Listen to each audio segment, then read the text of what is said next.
السلام علیکم ورحمۃ اللہ وبرکاتہ. لا حول ولا قوة الا باللہ حسبنا اللہ ونعم الوکیل. یا حی یا قیوم برحمتک استغیث. لا الہ الا انت سبحانک انی کنت من الظالمین. ربنا آتنا من لدنک رحمہ وہیئ لنا من امرنا رشدا. اللہم صل علی محمد وعلى آل محمد وأصحاب محمد وأزواج محمد وأمة محمد أجمعين إلى يوم الدين آمين. الحمد لله رب العالمين والصلاة والسلام على سيد الأنبياء والمرسلين وعلى آله وأصحابه أجمعين إلى يوم الدين. الحمد للہ آج 18 فروری 2024 کو سنڈے کے دن ہمارا یہ پبلک سیشن نمبر 134 ہوگا انشاءاللہ تعالی. آپ کے یہ ریئل ٹائم کوسچنز میرے پاس پرچیوں کی شکل میں ایک پورا تھدا آ چکا ہے. انشاءاللہ کوشش کریں گے کہ اسے بھی مکمل طور پر کور کریں بعد میں. لیکن پہلے ایک کریٹیکل ایشو، چونکہ آج 7 شعبان المعظم 1445 ہجری ہے، اگلی اتوار کو 14 تاریخ ہوگی شعبان کی، اور شعبان کی جو 14 اور 15 کی درمیانی رات ہے ہمارے سب کانٹیننٹ میں بالخصوص اور باقی مسلم دنیا میں بالعموم شب برات کے نام سے مشہور ہے. میں چاہ رہا ہوں اس کے حوالے سے تھوڑی سی ڈسکشن کر لوں تاکہ اگلی سنڈے سے پہلے ہماری یہ ویڈیو مکمل ریفرنسز لگ کے اپلوڈ ہو جائے انشاءاللہ تعالی. آج 18 فروری 2024 ہے. آلموسٹ آج سے 27-28 سال پہلے کی بات ہے. مجھے آج بائی چانس یاد آ گیا 1997 میں جب میں انجینئرنگ یونیورسٹی میں سیکنڈ ایئر میں پڑھتا تھا. تو ہم لوگ چونکہ اس وقت گرین پگڑی باندھا کرتے تھے، دعوت اسلامی کے پلیٹ فارم سے جڑے ہوئے تھے، تو شب برات آئی تو میں نے شب برات کے فضائل کے اوپر ایک بیان دیا تھا. ہمارا اجتماع ہوتا تھا مغرب سے عشاء کے درمیان. یونیورسٹی کے ہاسٹل کی جو پریئر ہال ہے، مسجد تو نہیں، وہ پریئر ہال ہی اسے کہا جاتا تھا. تو ایک وہ وقت تھا، ایک آج کا وقت ہے، زمین و آسمان کا فرق ہے. وہ الیاس قادری صاحب نے ایک پورا کتابچہ لکھا ہوا تھا شعبان سے متعلق.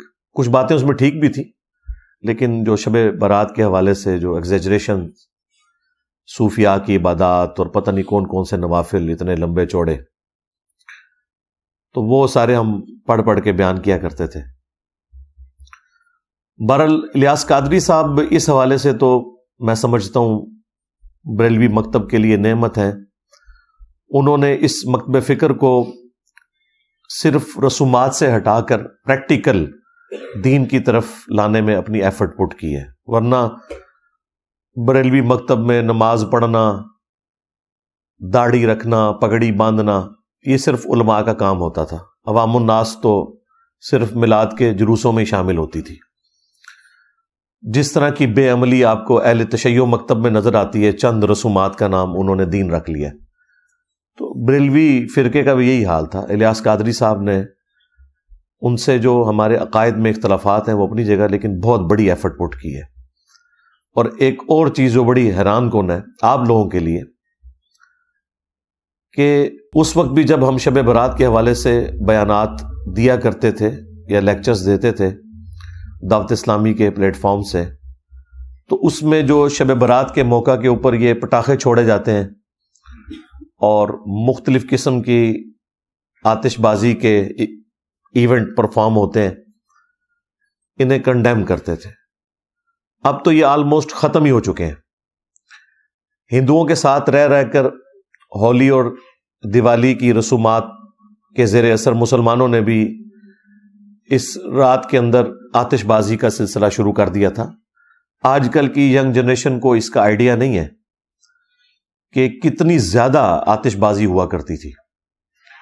پچھلی صدی کے اینڈ میں اس صدی کے سٹارٹ کے اندر یہ آہستہ آہستہ دعوت اسلامی کے زیر اثر، ظاہر ہے جب بریلوی مکتب کے بڑے لوگ جنہوں نے شب برات کی رسومات کو گود لیا ہوا تھا وہ خود ہی اعلان برات کر دیں تو پھر ایشو ایڈریس ہو جاتا ہے، ایک نیچرل چیز ہے۔ تو الیاس قادری صاحب کو یہ میں کریڈٹ دوں گا، اگر کسی ایک بندے کو کریڈٹ جاتا ہے نا بریلویوں میں، وہ الیاس قادری صاحب ہیں، کہ ان کی ایفرٹ کی وجہ سے اس زمانے میں بھی ہم لوگ جب درس و بیان کا سلسلہ کرتے تھے تو باقاعدہ آتش بازی کو کنڈیم کرتے تھے، اور پھر دعوت اسلامی چونکہ ایک تبلیغی جماعت بریلویوں کی، ان کے زیر اثر پھر یہ اتنی بات پھیلی کہ اب اس کی باقیات صرف اتنی ہیں کہ مساجد کے اندر آپ کو لائٹنگ نظر آئے گی، سمپل سی، بس یہ شب برات رہ گئی ہے، یا لوگ رات کا قیام کر لیتے ہیں، صبح کے وقت سحری کا بندوبست ہوتا ہے، باقی وہ جو خرافات تھی نا اسپیسیفکلی یہ آتش بازی والی، وہ مکمل طور پہ ختم ہو چکی ہیں الحمدللہ۔ اس کے پیچھے ہماری اکانومی بھی ہے، اب لوگوں کے پاس اتنا پیسہ بھی نہیں کہ ان کاموں میں صرف کریں، یہ بھی ایک ریزن ہے۔ اور ایک تیسری ریزن بھی ہے کہ اس قسم کے جو آتش بازی کے سامان رکھنے والی دکانیں تھیں ان میں کئی دفعہ آگ لگی، اس کی وجہ سے کافی گھر ڈیمیج ہوئے، ظاہر ہے وہ بارود ہی رکھا ہوا تھا، ارد گرد کی بلڈنگز بھی گری، تو اس کی وجہ سے گورنمنٹ نے بھی تھوڑی سختی کرنا شروع کی، آہستہ آہستہ یہ معاملہ اب شادی بیاہ کے موقع کے اوپر جو آپ کو یہ چند ایک آتش بازی کے نمونے نظر آتے ہیں، یا نیو ایئر کے سٹارٹ کے اوپر، بس یہی رہ گئے، ورنہ سب سے زیادہ اگر آتش بازی ہوتی تھی نا، میں 90s کی بات کر رہا ہوں، جب ہم لوگ ینگ ایج میں تھے، خیر ابھی بھی ہم جوان ہیں الحمدللہ، تو اس وقت اتنی زیادہ یہ ہوتی تھی، اور خود ہم بھی اس میں شامل تھے، انار چھوڑنا، اس طرح وہ ایک ڈزی بنائی ہوئی ہوتی تھی، اس میں وہ فاسفورس تھوڑا ڈال کے دھڑل کر کے مارتے تھے، اور یعنی مغرب کے بعد سے یہ طوفان بدتمیزی شروع ہو جاتا تھا۔ خیر پھر جب دعوت اسلامی کے ساتھ اٹیچمنٹ ہو گئی، پھر آہستہ آہستہ ان چیزوں سے توبہ کی اور اسے کنڈیم کرنا شروع کیا۔ اب بہرحال یہ کافی حد تک ایشو ایڈریس ہو چکا ہے۔ اب صرف وہ رسومات جو دین کے نام کے اوپر اس میں جاری ہیں، ان کے بارے میں میرا موقف ذرا ڈھیلا ہے، میں اتنا سخت نہیں ہوں۔ اس کی وجہ یہ ہے کہ کافی کمزور روایتیں ہیں جو اس کو سپورٹیو ہیں۔ میں اس معاملے میں اتنی سختی نہیں لیتا جتنی باقی لوگ لیتے ہیں۔ بہرحال صوفیاء نے شب برات کے نام کے اوپر جو عجیب و غریب قسم کی عبادات اور لمبے چوڑے نوافل بتائے، ان کی تو کوئی اصل نہیں ہے۔ جو تھوڑا بہت ملتا ہے وہ میں انشاءاللہ بتا دوں گا آپ کو۔ اہل سنت کے ہاں تو یہ شب برات منائی جاتی ہے چھٹکارے کی رات۔ برات عربی زبان میں کہتے ہیں چھٹکارے کی رات، 14 اور 15 شعبان کی درمیانی رات، اور 15 شعبان کا روزہ رکھا جاتا ہے۔ اہل تشیع کے ہاں بھی آپ کو اس رات دیگیں کھڑکتی ہوئی سنائی دیں گی۔ ویسے تو آپ اہل تشیع کی مساجد کے باہر سے گزریں تو تقریباً ہر ہفتے کوئی نہ کوئی دیگ کھڑک رہی ہوتی ہے، کوئی نہ کوئی ایکٹیویٹی، کبھی کسی امام کی ولادت کا دن آ جاتا ہے، کبھی کسی امام کی شہادت کا دن آ جاتا ہے۔ وہ بس شیطان کے ہتھے چڑھ چکے ہیں، انہوں نے اس قسم کی رسومات کو دین کا نام دے دیا ہے۔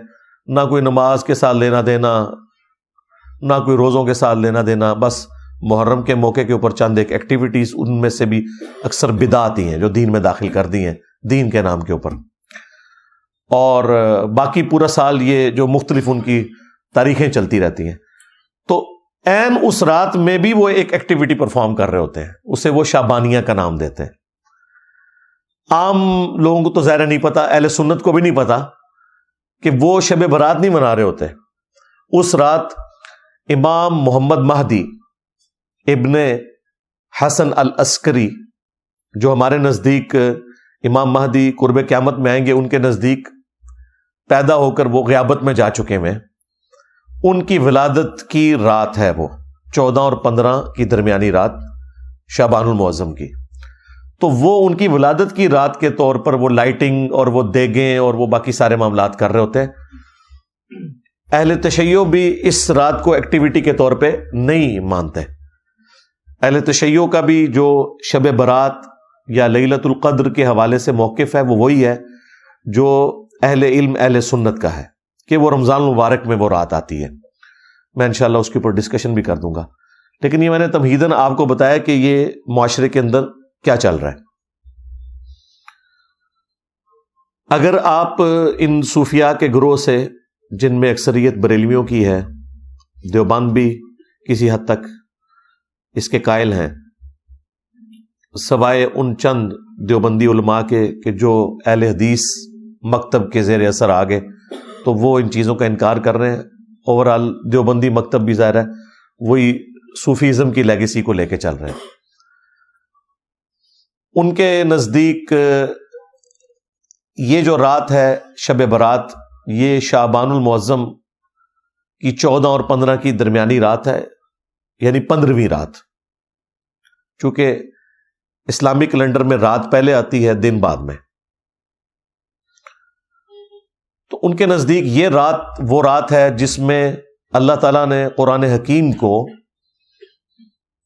لوح محفوظ سے اتارا آسمان دنیا کے اوپر،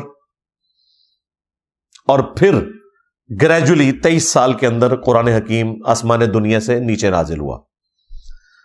اب ان سے پوچھیں یہ کہاں لکھا ہوا ہے، تو ان کے پاس دلیل کوئی نہیں ہے، اور وہ زبردستی اس کانسیپٹ میں وزن بھرنے کے لیے قرآن حکیم میں سورہ الدخان سورت نمبر 44 پارہ نمبر 25 اس کی ابتدائی جو آیات ہیں ان کا سہارا لیتے ہیں. وہ کہتے ہیں قرآن میں اس رات کا ذکر موجود ہے.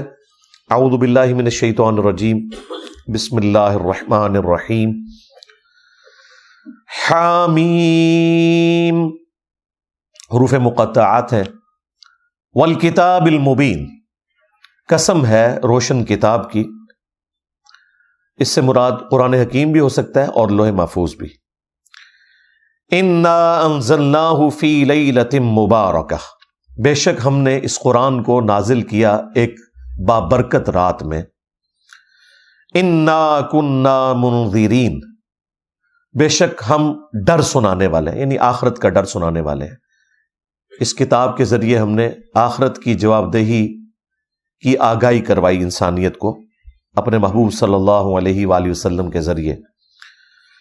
فیہا یفرق کل امر حکیم، اور اس مبارک رات میں ہر اہم کام بانٹ دیا جاتا ہے، یعنی فرشتوں میں کام سونپ دیے جاتے ہیں اللہ تعالیٰ کی طرف سے. پورے سال کا ایک شیڈیول دے دیا جاتا ہے. امر من عندنا، اور یہ سارے کام ہماری طرف سے ان کے سپرد کیے جاتے ہیں. انا کنا مرسلین، اور بے شک ہم ہی فرشتے بھیجتے ہیں. رحمتم من ربک، یہ رحمت ہے تیرے رب کی. انہ هو السمیع العلیم، بے شک وہ سننے والا ہے، علم والا ہے. تو یہ جو 6 آیات ہیں وہ کہتے ہیں ان 6 آیات کے اندر جو بابرکت رات رپورٹ ہوئی ہے وہ شب برات یعنی شعبان کی 15ویں رات ہے. اور کہتے ہیں دیکھیں اس میں واضح ہے کہ اس رات میں ہر اہم کام فرشتوں کے سپرد اللہ تعالیٰ کر دیتا ہے. جو آپ نے سنا ہے کہ جی وہ پورے سال میں جن لوگوں نے مرنا ہوتا ہے ان کے نام بتا دیے جاتے ہیں. اسی طریقے سے کس کو کتنا رزق ملنا ہے وہ بتا دیا جاتا ہے. ہر طرح کے امپورٹنٹ کام سپرد کر دیے جاتے ہیں. حالانکہ قرآن اگر یہ کہہ رہا ہے نا کہ ہم نے اس قرآن کو ایک بابرکت رات میں نازل کیا، تو پھر سب سے پہلے تو قرآن سے ہی پوچھنا چاہیے کہ وہ بابرکت رات کس مہینے میں آتی ہے، وہ کون سی رات ہے. اور اگر قرآن میں نہ ملے تو پھر صحیح الاسناد احادیث میں. لیکن اللہ کا شکر ہے کہ صحیح الاسناد احادیث تک جانے کی نوبت ہی نہیں آتی. قرآن حکیم نے خود بتا دیا ہے کہ قرآن کب نازل ہوا.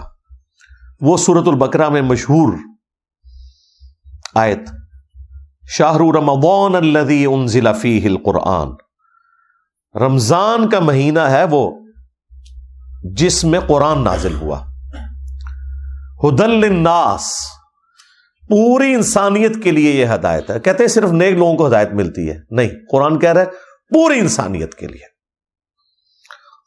اور وہ جو سورۃ البقرہ کے سٹارٹ میں ہے ھدی للمتقین، اس سے بھی مراد ہے پوری انسانیت، اور پوری انسانیت میں وہ لوگ جو ڈر جائیں اس تصور سے کہ جس رب نے ہمیں ہماری مرضی کے بغیر پیدا کیا وہ قیامت والے دن ہمیں پوچھے گا۔ متقی سے مراد یہ نہیں ہے کہ کوئی صرف پرہیزگار لوگ مراد ہے، ڈر جانے والے لوگ۔ ھدی للناس، پوری انسانیت کے لیے ہے یہ ہدایت۔ وبینات من الہدی والفرقان، اور اس میں ہدایت کے روشن دلائل ہیں، اور یہ الفرقان ہے، یعنی حق اور باطل میں تمیز کرنے والی کتاب۔ اور یہ الفرقان کی صفت صحیح بخاری میں ہمارے محبوب امام کائنات سید الاولین والآخرین شفیع المذنبین رحمت للعالمین سیدنا و مولانا امام اعظم محمد رسول اللہ صلی اللہ علیہ وآلہ وسلم کے لیے بھی رپورٹ ہوئی۔ صحیح بخاری میں حدیث ہے، محمد فرق بین الناس، محمد لوگوں میں حق اور باطل میں فرق ہے۔ قرآن بھی الفرقان ہے، نبی الاسلام بھی الفرقان ہے۔ بہرحال اس آیت سے آپ کو یہ پتہ چل گیا کہ رمضان المبارک وہ مہینہ ہے جس میں قرآن نازل ہوا، لہٰذا اب اس کو سورہ الدخان کی ابتدائی 6 آیات کے ساتھ جوڑ لیں، جس میں اللہ تعالیٰ نے فرمایا تھا حامیم والکتاب المبین انا انزلناہ فی لیلۃ مبارکۃ انا کنا منذرین، ہم نے اسے بابرکت رات میں نازل کیا اور ہم ڈر سنانے والے ہیں۔ تو وہ بابرکت رات رمضان المبارک کے اندر ہے۔ یہ کسی مفتی کا فتویٰ نہیں ہے، کسی صحابی کا فتویٰ نہیں ہے، یہ اللہ تعالیٰ نے خود بتا دیا قرآن کے اندر۔ لہٰذا اب وہ کہانی تو ختم ہوگی کہ قرآن حکیم جو ہے وہ شعبان کے اندر نازل ہوا ہے۔ اب چونکہ انہیں پتا تھا کہ قرآن اس کے خلاف ہے، انہوں نے نئی کہانی ایک گھڑی، جو میں آپ کو سٹارٹ میں بتا چکا کہ نہیں جی قرآن 2 دفعہ نازل ہوا ہے، ایک دفعہ لوح محفوظ سے آسمان دنیا پہ، وہ ہوا تھا شب برات شعبان کی 15ویں رات، اور دوسری دفعہ جو نازل ہوا آسمان دنیا سے زمین پر، وہ کہتے ہیں وہ رمضان میں ہوا۔ ہم کہتے ہیں لکھا کدھر ہوا ہے؟ کہتے ہیں بزرگوں نے بتایا۔ یہ تو اتنا بڑا ٹروتھ تھا، یہ قرآن میں آنا چاہیے تھا کہ شعبان کا مہینہ ہے وہ جس میں ہم نے قرآن کو نازل کیا لوح محفوظ سے آسمان دنیا پر، اور رمضان کا مہینہ ہے وہ جس میں ہم نے قرآن کو نازل کیا آسمان دنیا سے محمد رسول اللہ صلی اللہ علیہ وآلہ وسلم کے قلب اطہر کے اوپر۔ لیکن قرآن و سنت بالکل خالی ہیں اس سے۔ پھر اسپیسیفکلی یہ جو رات ہے اس کی شان میں اللہ تعالیٰ نے پوری سورت نازل کر دی ہے، یہ کوئی چھوٹی بات نہیں ہے۔ ایک رات کے بارے میں پوری سورت قرآن میں نازل ہوئی ہے، اور وہ ہے سورۃ القدر۔ قدر عربی زبان میں کہتے ہی تقدیر کو ہے، ڈیسٹنی کی رات جس میں تقدیر کے فیصلے ہوتے ہیں۔ ایک تو سب سے بڑا فیصلہ ہوا یعنی قرآن نازل ہوا۔ اللہ تعالیٰ کے اس کائنات کے لیے جو بڑے بڑے فیصلے ہیں ان میں سے اگر کوئی ٹاپ آف لسٹ فیصلہ ہو سکتا ہے وہ قرآن کا نزول ہے۔ انسانیت کے ساتھ آخری دفعہ اللہ تعالیٰ نے اپنے پیغمبر صلی اللہ علیہ وآلہ وسلم کے ذریعے کلام فرمایا، تو اس سورت کا نام ہی سورۃ القدر ہے، یعنی تقدیر والی سورت جس میں ڈیسٹنی تقدیر کے فیصلے ہوتے ہیں۔ عزت والی رات یہ بھی ترجمہ کیا جا سکتا ہے۔ یہ سورت نمبر ہے 97۔ انا انزلناہ فی لیلۃ القدر، بے شک ہم ہی نے اس قرآن کو نازل کیا ایک عزت والی رات میں، ایسی رات جس میں اللہ کی تقدیر کے فیصلے ہوتے ہیں۔ وہی بات جو سورہ الدخان میں آ چکی، فیہا یفرق کل امر حکیم۔ یہ قرآن اس رات میں نازل ہوا ہے جس میں ہر اہم کام بانٹ دیا جاتا ہے۔ یہاں پہ بھی آ گیا کہ یہ ڈیسٹنی تقدیر کی رات ہے جس میں تقدیر کے فیصلے ہوتے ہیں۔ اللہ کے علم میں تو پہلے سے فرشتوں کے سپرد ہوتے ہیں۔ وما ادراک ما لیلۃ القدر، اور تم کیا جانو کہ لیلۃ القدر کی کیا شان ہے۔ لیلۃ القدر خیر من الف شہر، یہ تو وہ رات ہے لیلۃ القدر جو 1000 مہینوں سے افضل ہے. یعنی اس رات میں عبادت کرنا 1000 مہینوں، آلموسٹ 90 سال کے قریب بنتا ہے یہ عرصہ، اس سے افضل ہے. تنزل الملائکۃ والروح فیہا بإذن ربہم من کل امر. اس رات میں فرشتے نازل ہوتے ہیں اور روح قدس یعنی جبرائیل علیہ السلام بھی اس رات میں نازل ہوتے ہیں اپنے رب کی اجازت سے، ہر طرح کا کام لے کر جو اللہ تعالیٰ ان کے سپرد کرتا ہے. سلام، یہ رات سلامتی کی ہے.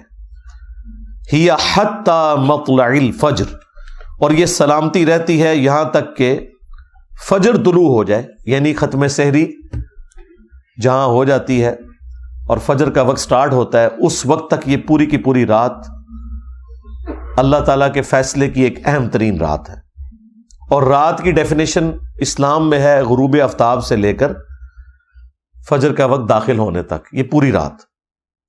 تو یہ پوری کی پوری رات اللہ تعالیٰ کے فیصلوں کی رات ہے، جس میں فرشتے نازل ہوتے ہیں ہر اہم کام لے کر. یہ جو فضیلت ہے لیلۃ القدر کی، یہ اس رات کے بارے میں ہے جو رمضان مبارک میں ہے.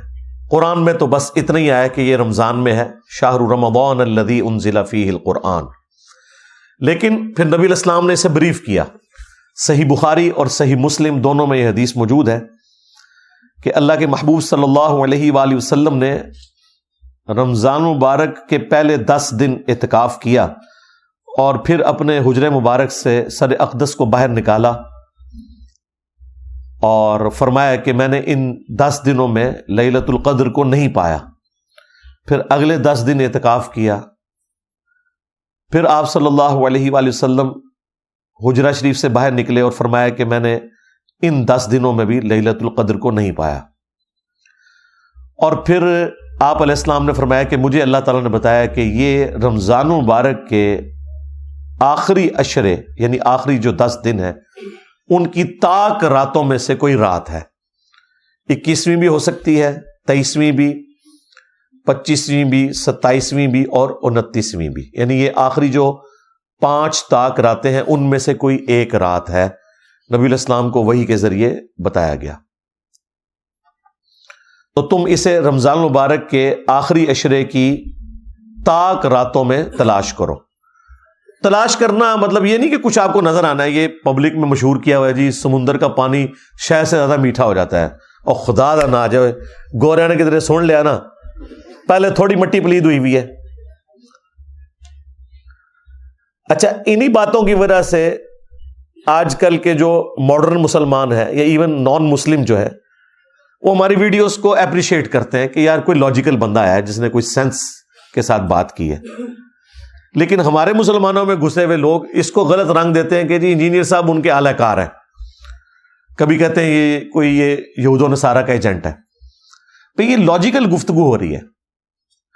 اس سے زیادہ سخت الفاظ میں اہل حدیث مکتب کے لوگ کرتے تھے، لیکن ان کے فرقے سے ان کو نقصان نہیں ہوا. نقصان تو ہوا ہے ہماری دعوت حق سے جو نبی علیہ السلام کی مبارک دعوت حق ہے، اس لیے انہیں تکلیف ہو رہی ہے. ہمارا تو ایک نعرہ ان کو لے ڈوبا ہے. کون سا؟ میرے نبی سا ہے ہی کوئی نہیں، تیرے بابے تھے شے ہی کوئی نہیں. تو اس کی وجہ سے پھر وہ سارا غصہ میرے اوپر نکالتے ہیں. تو شکر کریں کہ گوروں کو اردو نہیں آتی اور آپ کو انگریزی نہیں آتی. ہاں، انہوں نے سمندر کے کنارے کھڑے ہو جانا ہے اور انہوں نے آپ کو 5 راتوں کا ڈیٹا نہیں دینا، رمضان کی 30 راتوں کا ڈیٹا دینا ہے کہ جی یہ جناب ہم نے یہ سیمپل لے رہے ہیں تو بتائیں اس میں کون سا شہد سے زیادہ میٹھا ہے. جی درخت سارے سجدے میں گر پڑتے ہیں. انہوں نے کہنا نہیں لے جی ہم نے CCTV کیمرے لگائے ہوئے ہیں. انسان کو تو نیند بھی آ جاتی ہے، اونگ بھی آ جاتی ہے. کتا بھی رات کو سو سکتا ہے، CCTV کیمرہ تو نہیں سوتا. تو کہیں گے دسو کیا ہوا ہے؟ تو یہ کہانیاں سنانی بند کریں. ایون نبی علیہ السلام کے زمانے میں بھی جب شب قدر آئی ہے نا، صحابہ کو نہیں پتا چلا.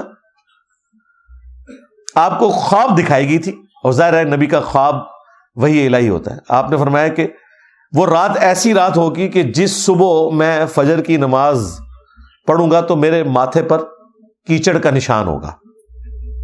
صحابہ کرام کہتے ہیں وہ 21ویں رات جب فجر کے وقت نبی علیہ السلام نے نماز پڑھائی تو اس رات کافی بارش ہوئی تھی، مسجد نبوی کا چھت ٹپک رہا تھا، اور چونکہ آپ نیکڈ زمین کے اوپر ہی نماز پڑھا کرتے تھے، تو جب آپ نماز کے بعد ہماری طرف متوجہ ہوئے تو ہم نے کیچڑ کا نشان آپ کے ماتھے پہ دیکھا، تو ہم نے کہا اچھا یہ رات تھی.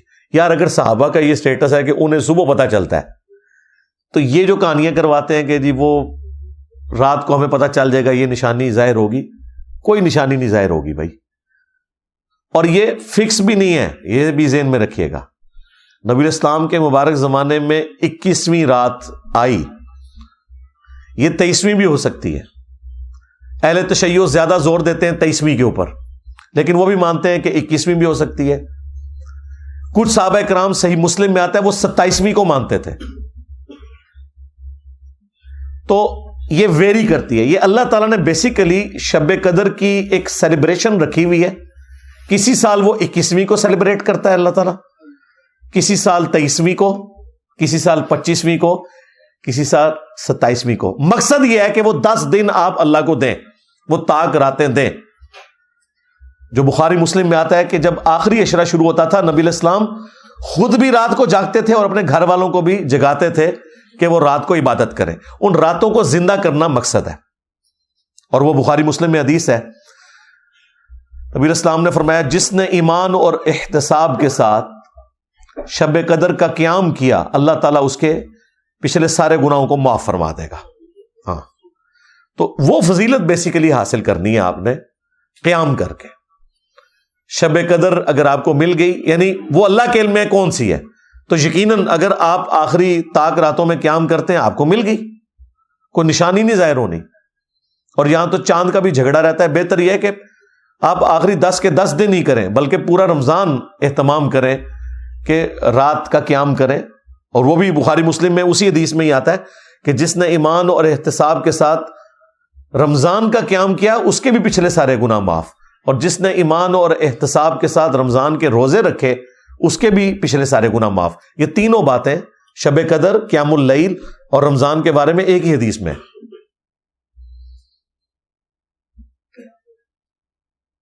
اور پھر یہ جو فضیلت پوری رات کی اللہ تعالیٰ کی طرف سے اس لیلۃ القدر میں، یہ روزانہ بھی کسی نہ کسی درجے میں فضیلت موجود ہے.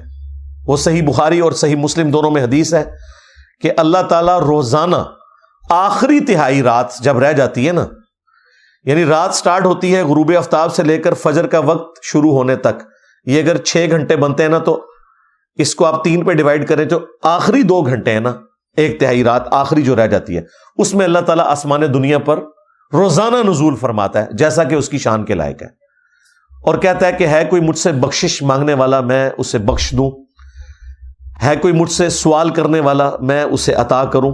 اور اللہ تعالیٰ کی طرف سے یہ مسلسل ندا آتی ہے یہاں تک کہ فجر کا وقت داخل ہو جائے. یہ روزانہ کے لیے.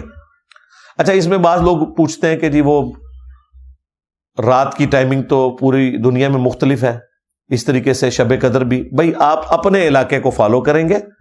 یہ ساری چیزیں سمبولک ہیں، یہ فزیکل چیزیں نہیں ہیں، یہ ذہن میں رکھیے گا. لہذا یہ کہنا کہ جی آخری تہائی رات پاکستان میں تو اس وقت ہوتی ہے تو 2 گھنٹے کا فرق تو سعودیہ کے ساتھ ہے، کیونکہ ہم GMT+5 میں ہیں اور وہ GMT+3 کے اندر ہیں. اور پھر طاق اور جفت کا بھی فرق آ جاتا ہے اگر آپ لیلۃ القدر کی بات کریں. ان چکروں میں آپ نے نہیں پڑھنا، ان کا کوئی لینا دینا نہیں اس کے ساتھ، کیونکہ یہ ساری کی ساری چیزیں اللہ تعالیٰ کے ڈیوائن پلان کا حصہ ہے. اس کا فزیکل ورلڈ سے کوئی تعلق نہیں ہے، سوائے اس کے کہ ہم نے رسپانس کرنا ہے.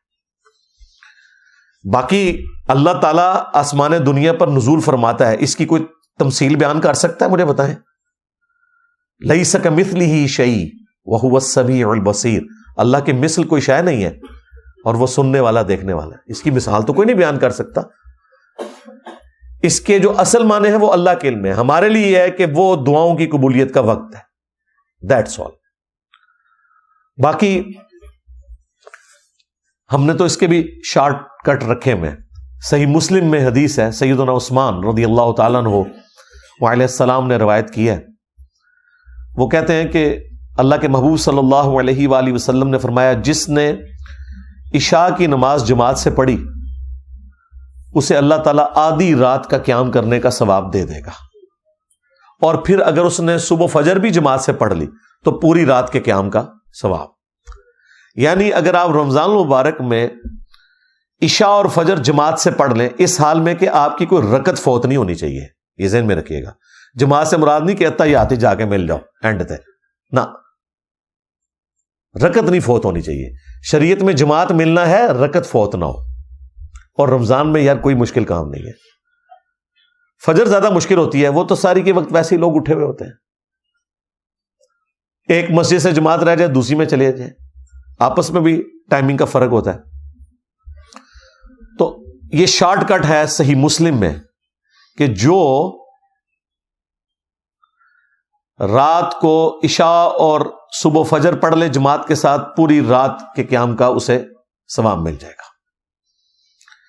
یہ شارٹ کٹس جو ہیں وہ ہمارے جیسے جو کمزور لوگ ہیں ان کے لیے بہت بڑی نعمت ہے. اور یہ شارٹ کٹس اسپیشلی اللہ تعالیٰ نے اپنے محبوب صلی اللہ علیہ وآلہ وسلم کے ذریعے ہمیں اس لیے دیے کہ کوئی بہانہ باقی نہ رہے. اسی طرح کا ایک شارٹ کٹ صحیح مسلم میں رپورٹ ہوا ہے. نبی علیہ السلام فجر کی نماز سے پہلے گھر سے نکلے اور پھر نماز پڑھ کے اشراق تک بیٹھ کے نوافل پڑھ کے کافی دیر بعد جب گھر آئے تو آپ نے دیکھا کہ آپ کی بیوی سیدہ جویریہ سلام اللہ علیہا وہ مصلی پہ ہی بیٹھی ہوئی ہیں. نبی علیہ السلام نے فرمایا تم صبح سے بیٹھی ہوئی ہو، یعنی کم از کم 3 گھنٹے تو ہو گئے تھے ان کو بیٹھے ہوئے، اور میں نے گھر آنے کے بعد 4 کلمات صرف 3 دفعہ پڑھے اور مجھے تم سے زیادہ ثواب مل گیا.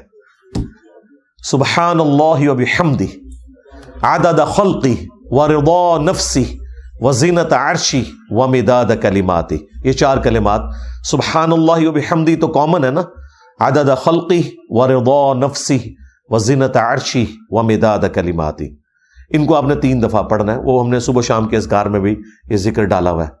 تو مجھے اس سے زیادہ ثواب مل گیا جو تمہیں ملا ہے. اب اس کی قدر جو مجھے ہے نا وہ شاید آپ میں سے بہت کم لوگوں کو ہو. میرے لیے تو سیکیورٹی ایشوز کی وجہ سے مسجد میں اشراق تک بیٹھنا آلموسٹ امپاسبل ہو چکا ہے. حالانکہ یہ سنت بھی ہے. صحیح مسلم میں آتا ہے کہ نبی علیہ السلام تو فجر سے لے کر سورج بلند ہونے تک مسجد میں بیٹھے رہتے،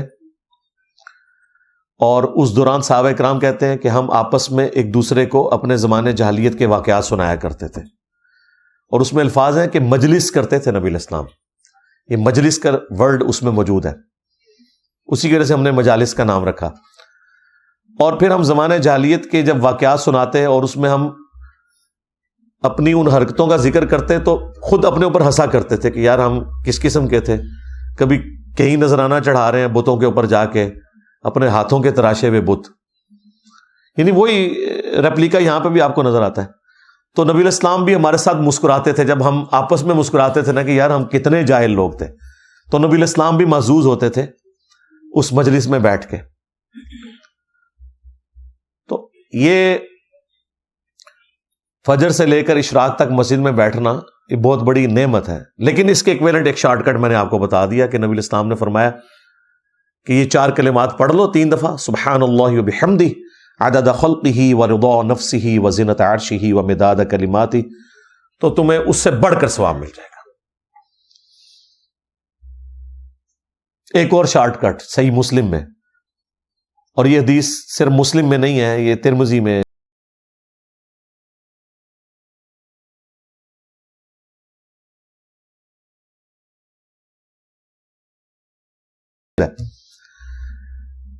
کہ جو شخص رمضان المبارک کے روزے رکھے اس کے بعد شوال کے مہینے میں 6 روزے رکھ لے، اسے پوری زندگی کے روزے رکھنے کا ثواب ملے گا اگر اس کی یہ روٹین رہی پورے سال کے روزے کا.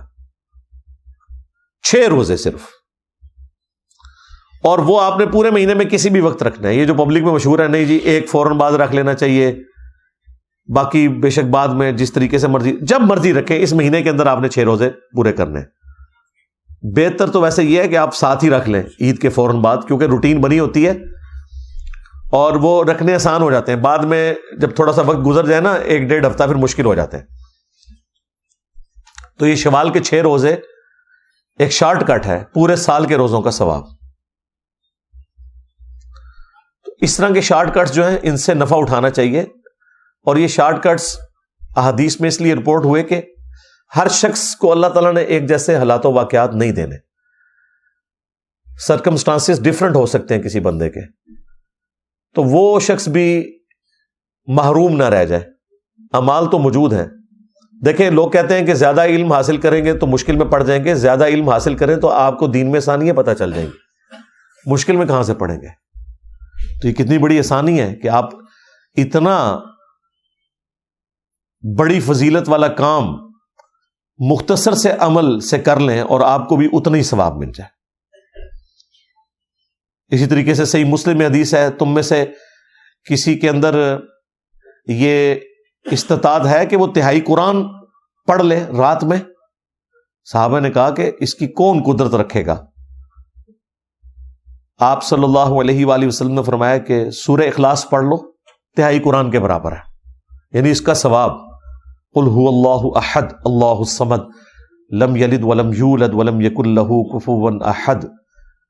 1/3 قرآن کے برابر ایک دفعہ یہ سورت پڑھنے کا ثواب ہے. اور دیکھیں صحابہ کہہ رہے ہیں کہ یہ کس میں قدرت ہو سکتی ہے کہ رات میں 1/3 قرآن پڑھیں. یہ آپ کو کہتے ہیں ہمارے بزرگ 8 قرآن روزانہ پڑھتے تھے.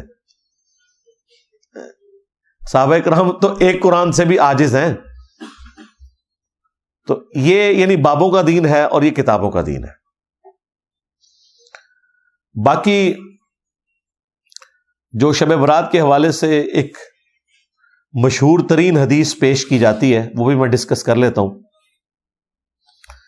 وہ جامع ترمذی میں ہے, سنن ابن ماجہ میں ہے, مشکات کے اندر بھی موجود ہے.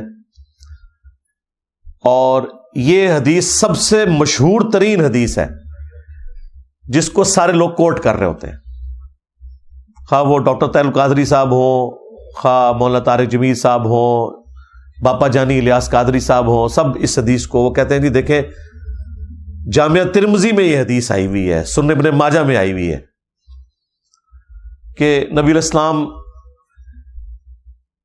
ایک رات بقیع غرقد قبرستان میں چلے گئے اور سیدہ عائشہ آپ کے پیچھے چلی گئی کہ آپ علیہ السلام اچانک اٹھ کے کہاں چلے گئے. تو نبی علیہ السلام نے فرمایا کہ عائشہ تم نے گمان کیا کہ اللہ کے رسول تمہارے ساتھ کوئی خیانت کریں گے, یعنی میں کسی اور بیوی کے پاس نہیں گیا, میں تو اس رات بقیع غرقد قبرستان آیا ہوں. اور یہ آج 14 اور 15 کی جو درمیانی رات ہے شعبان المعظم کی, یہ ایسی رات ہے جس میں اللہ تعالی بنی کلب جو ایک قبیلہ تھا عرب کا بہت بڑا, اس کی بکریوں کے بالوں سے بھی زیادہ لوگوں کی مغفرت کرتا ہے. تو میں اہل بقی کے لیے دعا کرنے آیا. اچھا یہ حدیث وہ بیان کر کے کہتے ہیں یہ مغفرت کی رات ہے. اس حدیث کے ساتھ خود لکھا ہوا ہے امام ترمذی نے کہ یہ حدیث منقطع ہے, یعنی راویوں کی ملاقات ہی نہیں ہے آپس میں. پھر تدلیس کا بھی ایشو ہے اس میں. اس سے بڑھ کر امام ترمذی نے لکھا کہ میں نے اپنے استاد امام محمد بن اسماعیل بخاری یعنی صحیح بخاری کے جو آتھر ہیں ان سے جب میں نے شب برات کی اس حدیث کے بارے میں پوچھا, شب برات تو ہم کہہ رہے ہیں وہ تو 15ویں رات شعبان کی, تو انہوں نے بھی فرمایا کہ میرے نزدیک بھی یہ حدیث ضعیف ہے. اچھا امام ترمذی نے 7 باقاعدہ کامنٹس کیے ہوئے ہیں اس کے اوپر. اس سے بڑھ کر مشکات والوں نے جب یہ حدیث ترمذی سے لی تو انہوں نے بھی 7 امام بخاری کے کامنٹس نقل کیے جو امام ترمذی نے ان کے حوالے سے بیان کیے. اب مجھے بتائیں اس کے بعد کوئی گنجائش رہتی تھی, لیکن دیکھ لیں ڈٹائی ہے. ڈاکٹر طاہر القادری صاحب بھی وہ پڑھ رہے ہیں اور کہہ رہے ہیں ترمذی پڑھ رہا ہوں, ترمذی اگے بھی پڑھو نا سرکار. بس حدیث بیان کر کے نا جو اگلا حصہ تھا نا کہ جو امام ترمذی نے لکھا کہ یہ روایت درست نہیں ہے, امام بخاری بھی اسے صحیح نہیں سمجھتے, اس میں راویوں کی ملاقات ہی نہیں, منقطع ہے, وہ انہوں نے آنکھوں سے پڑھی، زبان سے نہیں پڑھی، بس اس کے بعد کتاب بند کر دی. یعنی وَأَنْتُمْ تَعْلَمُونَ، وہ جانتے تھے کہ اس میں کیا لکھا ہوا ہے، بس بیان کر دیا ڈٹائی کے ساتھ. اسی طریقے سے ایک اور حدیث پیش کی جاتی ہے سنن ابن ماجہ سے، وہ بھی مشکات میں بھی موجود ہے، کہ نبی علیہ السلام نے فرمایا کہ اس مہینے میں نامہ اعمال اللہ کے حضور پیش ہوتے ہیں، رات کا قیام کرو اور دن کا روزہ رکھو. حالانکہ اس میں کذاب راوی ہے، یہ گھڑی ہوئی روایت ہے، ضعیف بھی نہیں، گھڑی ہوئی روایت، ڈٹائی کے ساتھ بیان کرتے ہیں. اور یہ رات جو ہے وہ فجر کا وقت شروع ہونے تک اللہ تعالیٰ کی طرف سے خاص رحمت کی رات ہے، فرشتے نازل ہوتے ہیں، وہی جو لیلۃ القدر کے بارے میں ہے. اور وہ تو میں نے آپ کو بتایا کہ روزانہ کے لیے بھی فضیلت ہے بخاری مسلم میں، کہ آخری تہائی رات جب رہ جاتی ہے تو اللہ تعالیٰ آسمان دنیا پہ نزول فرماتا ہے، جیسا کہ اس کی شان کے لائق ہے، اس کی مثال نہیں بیان ہو سکتی. اور کہتا ہے کوئی مجھ سے مانگنے والا میں اسے عطا کروں، ہے کوئی بخشش مانگنے والا کہ میں اسے بخش دوں، حتیٰ کہ فجر کا وقت داخل ہو جائے. یہ روزانہ کے لیے اللہ تعالیٰ کی طرف سے ایک اسپیشل آفر ہے پوری انسانیت کے لیے کہ وہ حق قبول کر لیں. ایک اور روایت ہے سنن ابن ماجہ میں، جسے ضعیف جمع ضعیف کا فارمولہ لگا کے شیخ البانی نے حسن درجے میں ڈکلیئر کر دیا، جس کی وجہ سے آج کل بعض اہل حدیث بھی شب برات کو اتنا ماننا شروع ہو گئے شیخ البانی کی وجہ سے، کہ اس رات اللہ تبارک و تعالی مخلوق کی طرف متوجہ ہوتا ہے اور سوائے دو طرح کے لوگوں کے سب کی مغفرت فرما دیتا ہے. ایک جو شرک کرنے والا ہے اور دوسرا جو اپنے مسلمان بھائی کے بارے میں دل میں کینہ رکھنے والا ہے. لیکن یہ روایت بھی کمزور ہے اور یہ باقی روایتوں سے بھی زیادہ کمزور روایت ہے. اس میں دو مجہول راوی ہیں ان نون، اور دو مدلس راوی ہیں جو عن سے روایت کر رہے ہیں. اور امام مسلم نے صحیح مسلم کے مقدمے میں لکھا ہوا ہے کہ مدلس کی عن والی روایت سما کی تصریح کے بغیر ضعیف تصور کی جائے گی. 4 سکم ہیں اس روایت کے اندر، اس کے باوجود شیخ البانی نے چونکہ اسے حسن لکھ دیا، اور وہ حسن لکھ رہی ہے ضعیف جمع ضعیف، وہ آج بریلوی بھی کوٹ کرتے ہیں، دیوبندی بھی، اور بعض اہل حدیث بھی کوٹ کرتے ہیں. اور جو شیخ البانی کی اس تحکیم کے ساتھ ایگری نہیں کرتے اہل حدیث، ان کی بھی جرت نہیں ہے کہ وہ شیخ البانی کا رد کریں کہ یار انہوں نے اس کے اوپر جو حکم لگایا وہ ٹھیک نہیں لگایا. میں آپ کو مزے کی بات بتاؤں، آلموسٹ کوئی 13-14 سال پہلے کی بات ہے، نئے جب ہم اہل حدیث کی طرف آئے تو اس وقت بڑا جوش بھی تھا. تو میں I-10 کی مسجد میں، دارالسلام نام کی ایک مسجد ہے گرین بیلٹ کے اوپر I-10 2 میں، وہاں جمعہ میں نے پڑھا تو وہ شب برات کے حوالے سے گرج رہے تھے بریلویوں کے اوپر نا، وہاں کے جو عالم صاحب تھے. تو میں نے پرچی پہ نا انہیں کاغذ پہ لکھ کے بھیجا کہ آپ کے جو روحانی ابا جان ہے نا شیخ ناصر الدین البانی، جو محدث اعظم سعودی ہیں، 99 میں ڈیتھ ہوئی، ویسے البانیہ سے تھے، سعودیہ میں سیٹل ہوئے، آج بھی اکثر جو علماء عرب ہیں وہ ان کے اسٹوڈنٹ ہیں. تو انہوں نے تو اس روایت کو حسن ڈکلیئر کیا ہوا ہے، تو مہربانی کریں ان کا رد بھی ساتھ ہی کر دیں، کیونکہ یہ تختہ مشق بنے میں آپ لوگ ان کی وجہ سے. اچھا، انہوں نے پرچی بھی پڑھی اور ان کو پتہ بھی تھا، وہ بڑے محقق عالم تھے جو وہاں جمعہ پڑھاتے ہیں، گول کر گئے جی پرچی.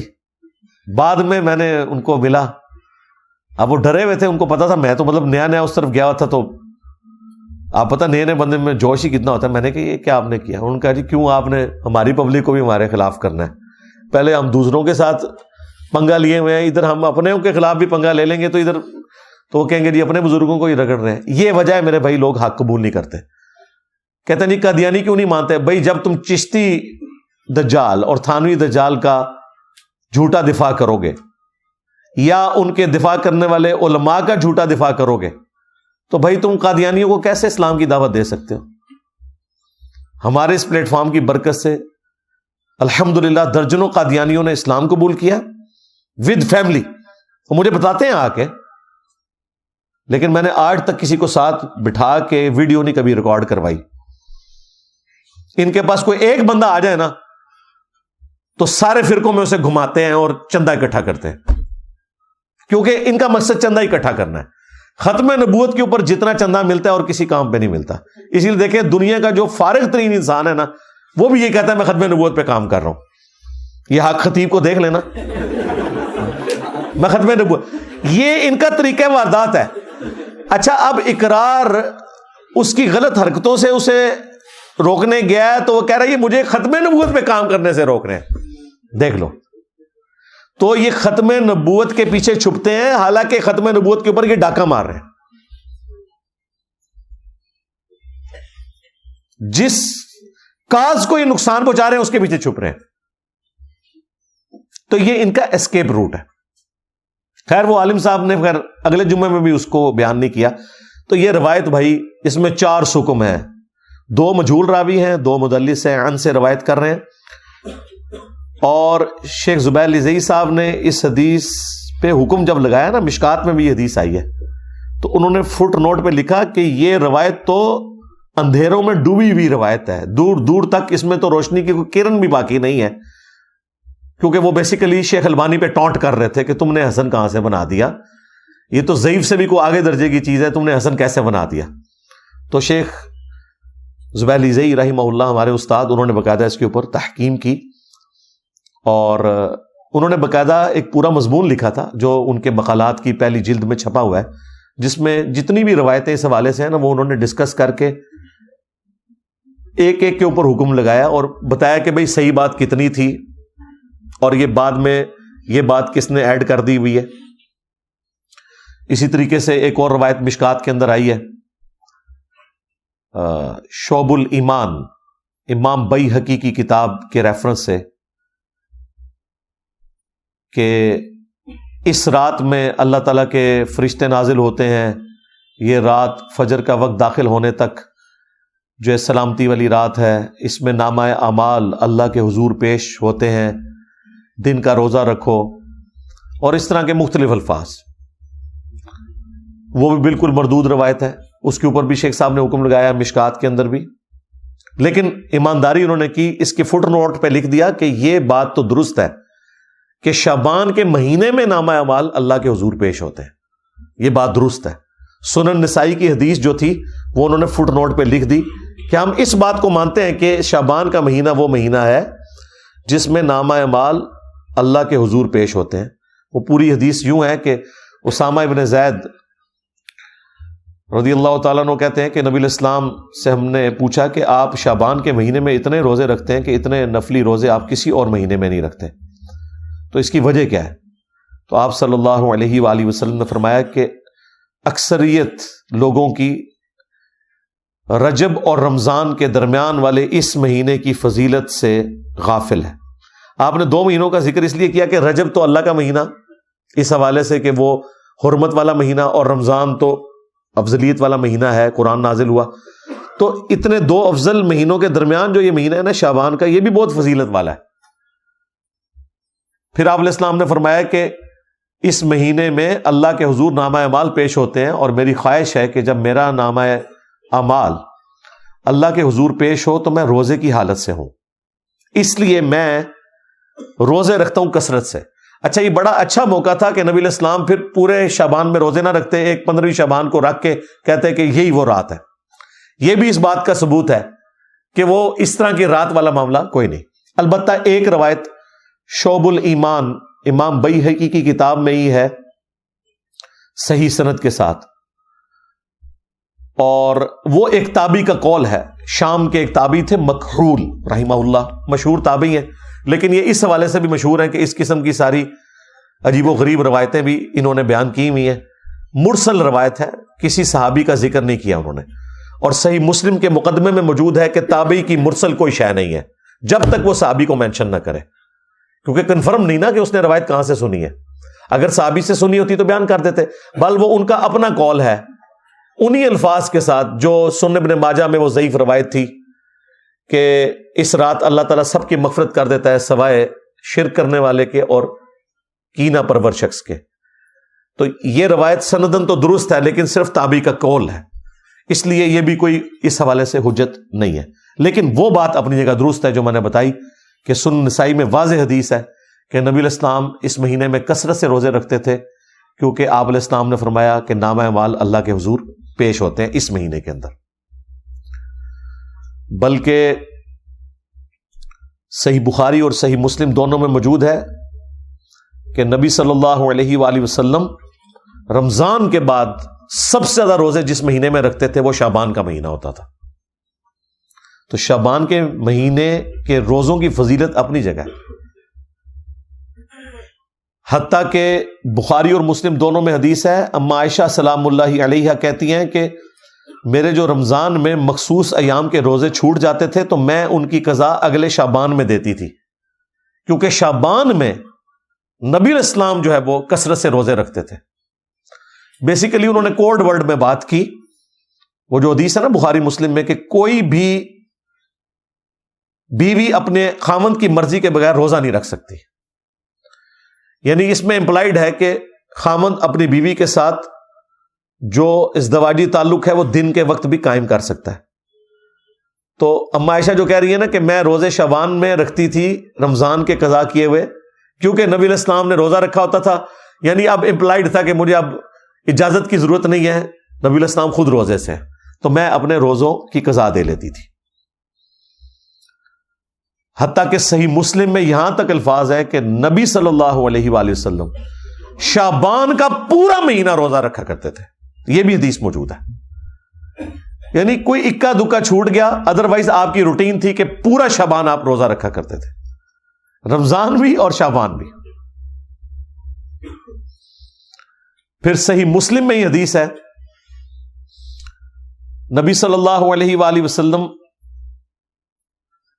ہر پیر کو اور ہر جمعرات کو بھی روزہ رکھا کرتے تھے. اور ترمذی میں تو الفاظ ہیں یہ اس لیے میں رکھتا ہوں کہ نامہ اعمال ہر پیر اور جمعرات کو اللہ کے حضور پیش ہوتے ہیں، میری خواہش ہے کہ میں روزے کی حالت سے ہوں. ایک اور حدیث بھی ہے مسلم میں کہ نبی علیہ السلام پیر کا روزہ اس لیے رکھتے تھے، فیہ ولدت وفیہ انزل علیہ، کہ اس دن میں پیدا ہوا، اس دن مجھ پہ پہلی دفعہ وحی نازل ہوئی. وہ بھی ہے ایک پیر اور جمعرات والی بھی ہے کہ نامہ اعمال اللہ تعالیٰ کے حضور پیش ہو. تو اب دیکھ لیں نامہ اعمال شعبان کے مہینے میں بھی پیش ہوتے ہیں، نامہ اعمال پیر اور جمعرات کو بھی پیش ہوتے ہیں. یعنی شعبان کے مہینے میں جو سال پورے کا ریکارڈ اللہ کے پاس جاتا ہے، پورے ہفتے کا ریکارڈ جو ہے وہ پیر اور جمعرات کو، اور روزانہ بھی ہوتا ہے. جو بخاری مسلم میں حدیث ہے کہ فرشتے فجر اور عصر کے وقت ڈیوٹیاں اپنی بدلتے ہیں. فجر والے فرشتے جب عصر کے وقت واپس جاتے ہیں، اللہ تعالیٰ سب کچھ جانتا ہے، اس کے باوجود پوچھتا ہے کہ میرے بندوں کو کس حال میں پایا. تو وہ کہتے ہیں کہ گئے تھے تو فجر پڑھ رہے تھے، آئے تھے تو عصر پڑھ رہے تھے. اس طرح عصر والے جب فجر کے وقت واپس جاتے ہیں وہ کہتے ہیں جب ہم گئے تھے عصر پڑھ رہے تھے، وہ جب واپس آئے تو فجر پڑھ رہے تھے. فرشتے بھی انسانوں کی خدمت میں لگائے ہوئے اللہ تعالیٰ نے انسانوں کو سب سے زیادہ سیریس لیا ہوا ہے اس کائنات میں، اور انسانوں نے سب سے زیادہ نان سیریس اپنے رب کو لیا ہوا ہے. یہ کتنی خطرناک بات ہے. اللہ کے نزدیک سب سے زیادہ سیریس مخلوق انسان ہے، فرشتے اس کی خدمت میں لگے ہوئے ہیں. تو نامہ اعمال پیر اور جمعرات کو بھی ہر ہفتے، پھر سال کے بعد بھی شعبان کے مہینے میں، اور روزانہ بھی فجر اور عصر کے وقت. یعنی یہ میں نے آپ کو وہ ساری روٹین بتا دی جو اللہ تعالیٰ کے حضور پیشی ہوتی ہے. تو نبی علیہ السلام اس لیے روزوں کا اہتمام شعبان میں زیادہ کیا کرتے تھے. یعنی آپ کے 11 روزے تو کنفرم ہوتے تھے ہر مہینے کے، 8 تو آپ کر لیں پیر اور جمعرات، 4 دفعہ سوموار کا دن آتا ہے، 4 دفعہ جمعرات کا دن، 8 روزے یہ، اور 3 ایام 20 کے، 13 14 اور 15. جب خوب روشن ہوتا ہے نا چاند، ایام 20 اسے کہتے ہیں. 3 یعنی چاند جب گول ہونے کے روزے ہیں. یہ نبی علیہ السلام کی روٹین میں تھے. ایون سنن نسائی میں یہاں تک آیا کہ نبی علیہ السلام سفر میں بھی یہ روزے رکھا کرتے تھے ایام 20 کے. ویسے آپ نے اجازت دی ہوئی ہے، صحیح مسلم میں حدیث ہے کہ جو شخص مہینے میں 3 روزے رکھ لے وہ اسی طریقے سے ہے گویا اس نے ہمیشہ کے روزے رکھے، اور اس میں کوئی قید نہیں کہ آپ نے کب رکھنے، 3 روزے مہینے میں. اور اس کا بھی آسان ورژن میں نے آپ کو بتا دیا ہے کہ شوال کے 6 روزے رکھ لیں، وہ بھی صحیح مسلم میں ہے رمضان کے بعد، تو وہ بھی پوری زندگی کے روزے ہیں، ہر مہینے بھی 3 رکھنے کی ضرورت نہیں، لیکن اگر وہ رکھنا چاہتا ہے بہت اچھی بات ہے۔ بخاری مسلم میں حدیث ہے، ابو ہریرہ رضی اللہ تعالی عنہ کہتے ہیں کہ نبی علیہ السلام نے مجھے 3 نصیحتیں کی تھی۔ نمبر 1، مہینے میں 3 روزے ضرور رکھنا، کوئی سے 3 دن، بہتر ہے اس میں ایام 20، 13، 14، 15۔ نمبر 2، اشراق کی نماز، اشراق کہہ لیں، چاشت کہہ لیں، دوحہ کہہ لیں، یہ سارے ایک ہی نماز، اوابین بھی اسی کا آیا ہے، صحیح مسلم میں اوابین کا لفظ بھی ہے اس نماز کے لیے، جو سورج بلند ہونے کے بعد پڑھی جاتی ہے۔ اور تیسرا فرمایا رات کو سونے سے پہلے وتر پڑھ لینا، ویسے افضل تو ہے آخری پہر میں پڑھنا، لیکن جس کے لیے آسانی ہے، جو یہ سمجھتا ہے کہ میرے لیے آخری وقت میں اٹھنا مشکل ہے، تو وہ رات کو وتر پڑھ کے سوئے۔ تو حضرت ابو ہریرہ کہتے ہیں نبی علیہ السلام نے مجھے 3 کاموں کی وصیت کی تھی، ان میں بھی 3 روزوں کا ذکر موجود ہے۔ یہ حدیث بخاری مسلم دونوں میں ہے۔ اچھا، اب 15 شعبان کا جو روزہ ہے نا، اس کے بارے میں بھی ایک حدیث ہے، وہ بخاری اور مسلم دونوں میں حدیث ہے۔ نبی علیہ السلام نے ایک صحابی سے پوچھا، کیا تم نے سرر شعبان کا روزہ رکھ لیا؟ ان کا نہیں یا رسول اللہ۔ فرمایا پھر اب شوال کے مہینے میں 2 روزے رکھنا تم، اگر تم نے سرر شعبان کا روزہ نہیں رکھا۔ اب یہ سرر شعبان کا روزہ کون سا ہے؟ ظاہر نبی علیہ السلام کی حدیث بخاری مسلم میں، اب علماء سے پوچھیں یہ کون سا روزہ ہے جس کا ذکر ہو رہا ہے سرر شعبان؟ سرر عربی زبان میں کنارے کو بھی کہتے ہیں اور سینٹر کو بھی کہتے ہیں، ہالو چیز کو۔ اس سے مراد کنارے کے روزے بھی ہو سکتے ہیں، لیکن وہ تو بخاری مسلم میں حدیث ہے کہ نبی علیہ السلام نے فرمایا کوئی بھی شخص جب رمضان شروع ہونے میں 2 دن رہ جائیں تو وہ روزہ نہ رکھے، یعنی وہ رمضان کو پروٹوکول دے کہ رمضان سے پھر روزے سٹارٹ کرے، سوائے اس شخص کے کہ جو پورا مہینہ روزے رکھ رہا ہو، اس کے لیے آپ علیہ السلام نے اجازت دی۔ اسی طریقے سے جامع ترمذی میں حدیث ہے کہ نبی علیہ السلام نے فرمایا کہ جب نصف شعبان گزر جائے تو کوئی شخص روزہ نہ رکھے۔ تو اس سے یہ بھی پتہ چل گیا کہ وہ آخری سرا بھی نہیں ہو سکتا، آخری 15 دن بھی نہیں ہو سکتے۔ تو یہ سرر شعبان کیا ہے؟ تو صحیح مسلم میں ایک اور حدیث ہے، اتنی حدیث تو بخاری مسلم دونوں میں تھی کہ سرر شعبان کا روزہ رکھو۔ مسلم میں امام مسلم میں ایک اور حدیث لے کے آئے، اس میں پتہ کیا الفاظ ہے کہ نبی علیہ السلام نے فرمایا اس مہینے کے سرہ کا روزہ رکھا ہے تم نے، ناف کا، سرہ کہتے ہیں ناف کو۔ اب ناف آلموسٹ جسم کے سینٹر میں ہوتی ہے، تو جو میں کہہ رہا تھا سرر کا ترجمہ کنارہ بھی بن سکتا ہے اور سینٹر بھی۔ مسلم شریف میں واضح الفاظ ہیں سرہ، ناف، نیول انگلش میں ہم کہتے ہیں، اس کا روزہ۔ تو یہ جو ناف کا روزہ ہے یہ 15 شعبان کا روزہ ہی بنتا ہے۔ اور عموماً تو میں نے آپ کو کئی احادیث بتا دی ایام 20 کے روزوں سے متعلق کہ نبی علیہ السلام تو 13، 14، 15 خواہ وہ شعبان کی ہو، خواہ وہ شوال کی ہو یا اور کسی مہینے کی، یہ 3 روزے تو آپ نے رکھنے تھے اور وہ آپ کی روٹین تھی، خاص سفر ہو حضر ہو۔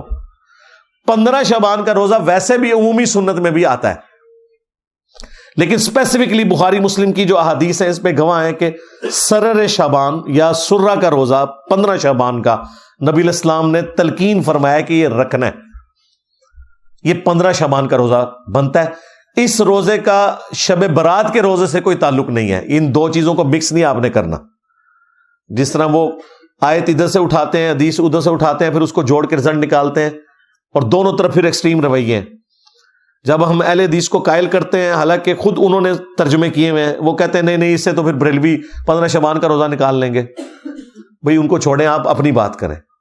وہ تو کل کو آپ پھر مسلم کی حدیث کا انکار کر دیں گے کہ نبی علیہ السلام نے اپنی پیدائش کی خوشی میں روزہ رکھا کہ جی وہ بریلوی کہیں گے جی میلاد منانا ثابت ہو گیا۔ تو ثابت ہے نا یار، اس میں کون سا مسئلہ ہے؟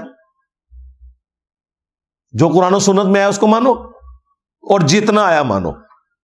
بریلوی بھی یہ نہ کریں کہ وہ سرر شعبان یا سرہ کا روزہ لے کے تو وہ کہیں جی شب برات کا روزہ ثابت ہو گیا۔ بھائی اس طرح کرنے سے روزے نہیں ثابت ہوتے۔ جتنی بات ہے ہم اس کو مانتے ہیں، ایکسپٹ کرتے ہیں اور پوری ایمانداری کے ساتھ اسے پبلک کے سامنے رکھتے ہیں۔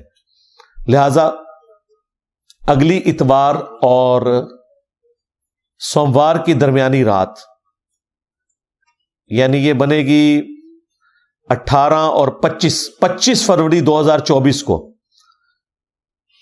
جب 25 فروری گزر جائے گا تو وہ رات آ جائے گی، یعنی 26 کا روزہ بنے گا 26 فروری کا 2024 کے اندر. 15 شعبان المعظم 1445 ہجری. تو یہ روزہ خود بھی رکھیں، گھر والوں کو بھی رکھوائیں، اس اعتبار سے کہ نبی الاسلام نے اس کی ترغیب دلائی ہے. اور دیکھیں کس حد تک ترغیب ہے کہ اس میں آگے الفاظ ہیں کہ اگر تم نے نہیں رکھا تو شوال میں 2 روزے اس کے بدلے میں رکھنا. تو بعض اہل حدیث جو ماننے کے لیے تیار نہیں، وہ کہتے ہیں نہیں، اس سے مراد وہ 3 روزے تھے نا، وہ نہیں رکھے تھے، تو آپ نے فرمایا کہ چلو شوال میں رکھ لینا. بھئی اگر 3 کے بدلے ہوتا تو پھر حضور کہتے 3 روزے رکھو، 2 کا ذکر کیوں ہے؟ ایک جو ہے وہ اس کے بدلے میں اور دوسرا پینلٹی کے طور پر. لیکن یہ ساری نفلی عبادتیں ہیں، ان کے اوپر کوئی واجبیت والا معاملہ نہیں، یہ صرف ترغیب کے لیے. اچھا، یہ جو میں نے رزلٹ نکالا ہے نا، یہ نہ سمجھیے گا کہ یہ میں نے کوئی ڈسکوری کر لی ہے کوئی اس طرح کی. میرے دنیا میں چھوڑے جانے سے پہلے بھی ایسے لوگ موجود ہیں جو 15 شعبان کے روزے کو بخاری مسلم کی ان احادیث کے تحت سنت سمجھتے ہیں. وہ اہل حدیث فرقے سے ہی ایک نکلا ہوا گروہ ہے جماعت المسلمین کا. خارجی ہیں، مسلمانوں کی تکفیر کرتے ہیں، لیکن وہ اہل حدیث پلس ہیں، یعنی اہل حدیث سے بھی اگلا ورژن ہے سختی کے اعتبار سے.